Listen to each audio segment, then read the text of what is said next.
নমস্কার, আমি কৃষ্ণনগর লোকসভা কেন্দ্রের তৃণমূল কংগ্রেসের সাংসদ মহুয়া মৈত্র বলছি।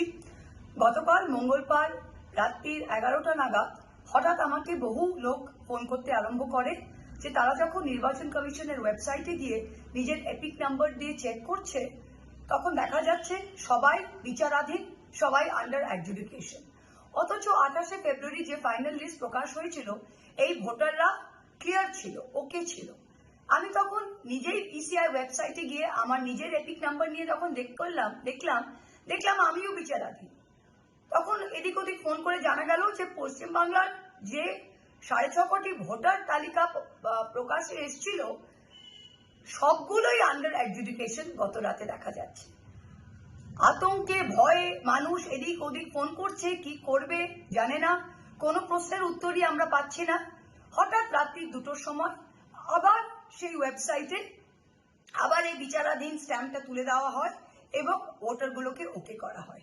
তো আমি নির্বাচন কমিশন এবং নির্বাচন কমিশনার জ্ঞানেশ কুমারকে জিজ্ঞাসা করতে চাই যে আপনারা যে এই ওয়েবসাইটটা চালাচ্ছেন, এই যে সফটওয়্যারটা ইউজ করছেন, এটা তো আমাদের টাকায়, হাজারো কোটি টাকা ট্যাক্স পেয়ারদের টাকা নিয়ে আপনারা নির্বাচন কমিশন চালাচ্ছেন, আপনারা এই সফটওয়্যারটা ইউজ করছেন।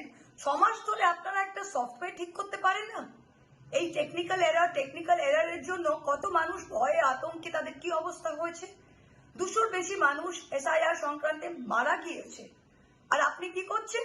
আপনি বিহারের বিজেপির জামাই জয়ন্ত কান্ত, বিজেপি নেত্রীর হাজবেন্ড, তাকে বিহার লাগোয়া জেলা মালদায় পুলিশ অবজারভারকে করে নিয়ে এসছেন। লজ্জা করে না? আপনি বাঁকুড়ায়, আপনি কি অন্ধ? বাঁকুড়ার বিজেপি এমএলএ, বাঁকুড়ার বিজেপি নেতা সিএপিএফ সিআরপিএফ এর জওয়ানকে দিয়ে মুটের মতো, কুলির মতো বিজেপির পদ্মফুলের ফ্ল্যাগ, বিজেপির পদ্মফুলের ফ্লেক্স তুলে ঘুরে বেড়াচ্ছে। ছবি দেখিয়েছি আমরা। আপনি কি অন্ধ? আপনার চোখে পড়ে না? আপনি আমাদের টেক ডাউন নোটিশ পাঠাচ্ছেন। আপনারা কি আরম্ভ করেছেন?